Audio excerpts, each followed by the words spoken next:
आतंकियों के अड्डे हैं ना, अल फलाह यूनिवर्सिटी, अलीगढ़ मुस्लिम यूनिवर्सिटी, जामिया मिलिया, दारुल उलूम देवबंद, ऐसे सारे विश्वविद्यालय को ध्वस्त करवाने के लिए इन पर बम बरसा, इनको कोई बुलडोजर नहीं, आर्मी भेजकर तोपों से इन्हें तुड़वाने के लिए अपने नेताओं पर दबाव बनाओ, वरना बचने का कोई रास्ता नहीं निकलेगा। नमस्कार, आप देख रहे हैं वायरल खबरों का शो आज क्या है वायरल। आज क्या है वायरल में हम बात करेंगे उन वीडियोस, उन खबरों की जो सोशल मीडिया पर अपनी जगह बना रही हैं। वायरल खबरों की बात करें तो आज फिर से वायरल हैं यति नरसिंहानंद। एक विवादित शख्स हैं, लगातार विवादित बयान देते हैं, लेकिन जिस तरीके से सोशल मीडिया पर दिल्ली ब्लास्ट और फरीदाबाद आतंकी मॉड्यूल की बात हो रही है, उस बीच में यति नरसिंहानंद का एक फिर से बयान सामने आया है। यति नरसिंहानंद ये कह रहे हैं कि हिंदुओं को अगर अपने बच्चों को बचाना है, अगर उन्हें इस आतंकवाद से बचना है, तो जामिया मिलिया इस्लामिया, अलीगढ़ मुस्लिम विश्वविद्यालय जैसे जो विश्वविद्यालय हैं, उन्हें आर्मी के तोपों से उड़ा देना चाहिए। बुलडोजर नहीं चलाना चाहिए, तोपों से इसे उड़ा देना चाहिए। अल फलाह ये एक तथाकथित यूनिवर्सिटी है फरीदाबाद में। ये जो आतंकी डॉक्टर वगैरह पकड़े गए हैं, इसी यूनिवर्सिटी के हैं। जो आतंकवादी धमाकों में मरे, उनकी मौत पर इस अल फलाह यूनिवर्सिटी में शोक मनाया गया है। हिंदुओं, देख लो तुम्हारे साथ क्या हो रहा है। वो आतंकवादियों का भी शोक मनाते हैं, और तुमने मुझे केवल इसलिए छोड़ दिया कि मैं इन जिहादियों की सच्चाई पूरी दुनिया को बता रहा था, और इन जिहादियों को खुलकर गाली भी दे रहा था, और इनके आकाओं से भी लड़ रहा था। वो हर हालत में अपने लोगों के साथ हैं, इसलिए आज उनके 57 देश हैं, और आप बिना मतलब लड़ने वालों को छोड़ देते हो, इसलिए आपके पास कुछ नहीं रहा। जिस कौम के पास लड़ने वाले नहीं होंगे, वो कौम जिंदा रहेगी तो रहेगी कैसे? चलो, हमारी तो जाने दो, हमारा तो जीवन का अंतिम समय है, जो होना है वो हो गया। मैं तुम्हें बताना चाहता हूं,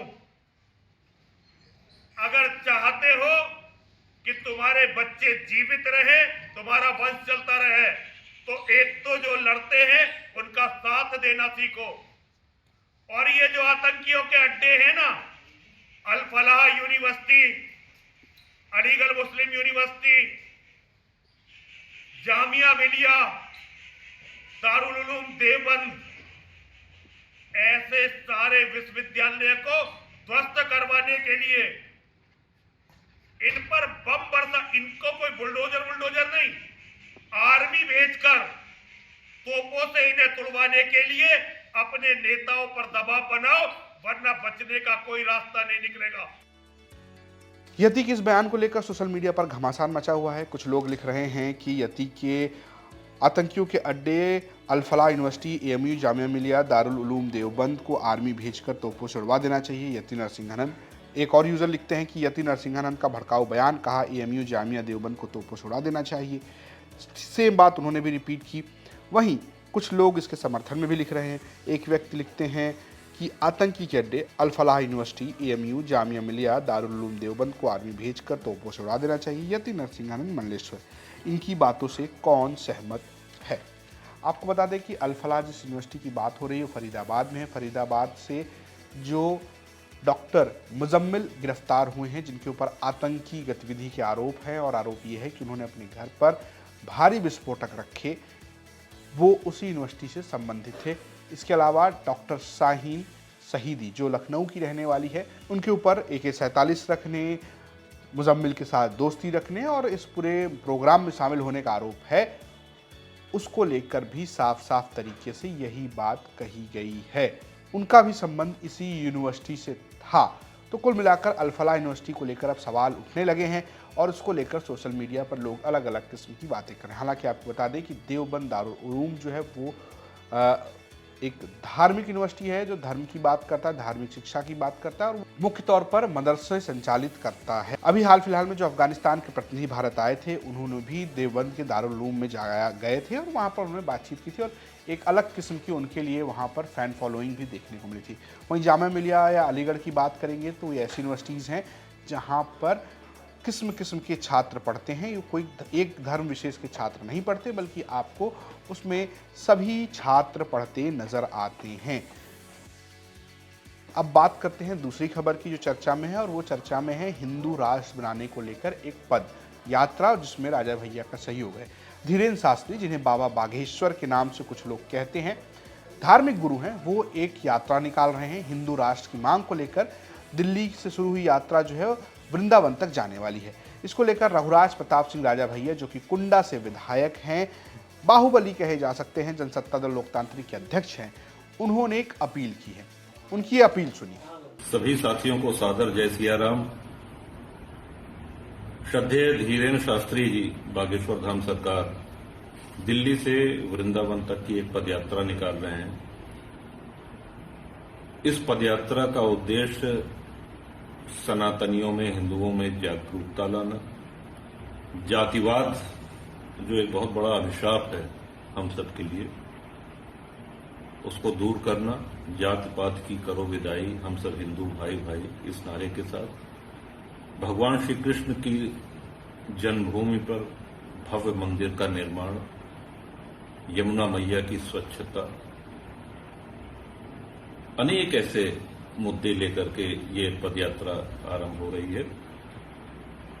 अतः आपसे अनुरोध है कि पूरे दल बल के साथ अधिक से अधिक संख्या में इस यात्रा में सम्मिलित हों, इसे सफल बनाएं और एक जागरूक हिंदू का जो कर्तव्य है अपने राष्ट्र के लिए, अपने धर्म के लिए, हम सब लोगों को मुखर होकर के आगे आना होगा। तो इस यात्रा को सफल बनाने का अनुरोध आपसे कर रहा हूं। मैं स्वयं भी इस यात्रा में जितना रह सकूंगा उतना रहूंगा। आपको स्मरण होगा, पिछली यात्रा बागेश्वर धाम से रामराजा सरकार ओरछा के लिए हुई थी, जो बहुत ही सफल यात्रा हुई, उसमें भी मैं था और इस यात्रा में भी मैं आपके साथ रहूंगा। कृपया पूरे मनोयोग से इस यात्रा को सफल बनाएं। बहुत बहुत धन्यवाद। जय जय सिया राम। इस वीडियो को साझा करते हुए यूजर लिखते हैं, पूज्य गुरुजी धीरेन्द्र शास्त्री द्वारा आयोजित दिल्ली से वृंदावन सनातन हिंदू एकता पदयात्रा में शामिल होने के लिए राजा भैया ने सभी हिंदुओं को एकजुट होने का आह्वान किया। हिंदू राष्ट्र की ओर एक और कदम। जय श्री राम। कुल मिलाकर रघुराज प्रताप सिंह राजा भैया जिस तरीके से इस वक्त कोर हिंदुत्व की पॉलिटिक्स करते नजर आ रहे हैं, उसको लेकर भी खूब चर्चा है। कभी समाजवादी पार्टी सरकार में मंत्री रहे, खुद को समाजवादी बताने वाली, सेकुलर की राजनीति करने वाली सपा के साथ रहे रघुराज प्रताप सिंह, आजकल राइट विंग, दक्षिणपंथ और हिंदुत्व की पॉलिटिक्स पर ज़्यादा नजर आ रहे हैं। आपकी अपनी क्या राय है, हमें कमेंट बॉक्स में जरूर बताएं। देखते रहें यूपी तक। नमस्कार।